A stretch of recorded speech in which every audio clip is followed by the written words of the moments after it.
welcome to the Banker's View from Felleban. I'm here with Charles Silverman, who is the Group Head for Global Financial Institutions for Wells Fargo. We have been talking a lot about regulation, we meaning a lot of bankers here at Felleban, which seems to be obviously still a big headache for a lot of you in the market. How do you think regulation is going to shape up this space? Well, I think the first thing I would say is that I don't think it's a headache.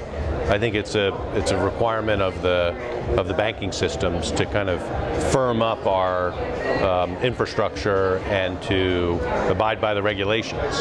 And so whether you agree or disagree with the regulations, there's still regulations and you need to follow them. So I think we have had a lot of work as a banking industry to get up to speed and up to the expectations of the regulators. And so while that's a big topic and some people complain about it, I think it's just a necessity, similar to having a very strong credit infrastructure. Okay. It's very important to have a really strong compliance infrastructure. And so there is no point too much in complaining about it, but it is something that is really changing the sector, isn't it? It is changing the sector quite a bit. The amount of new requirements and expectations and expenses that you have to, and teammates that you have to invest in, is changing the nature of the business. So how do you think, in particular, the trade finance and correspondent banking market is going to look like in, say, the next 5 years? My view is that there are two key trends that are happening in the correspondent and trade finance business. One of them is in the AML/BSA space, so where you have huge expenses building to have a compliant program.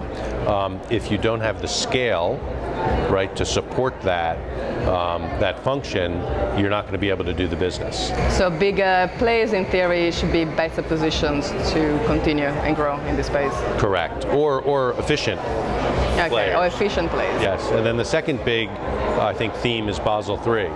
I don't believe many of the players in the industry have fully appreciated the new capital liquidity costs of Basel III and what that will do within the bank-to-bank servicing market. I think that there will be parts of that business that carry much less value, and therefore, again, it's going to be a question of scale, cross-sell, being able to have a multi-dimensional relationship with your customers, and if you can't do that, it's going to be very hard to maintain your old model, and if you're not working on that today, you're going to be awfully surprised.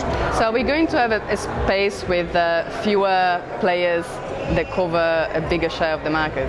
That's my view, is that we're going to have fewer players, perhaps not bigger players, but whoever's nimble that can survive the changes and plan for the changes will be left. But I think it'll be very hard for mid to small size institutions to play a meaningful role in the bank-to-bank market. Do you think the pricing is going to go up as a consequence of this?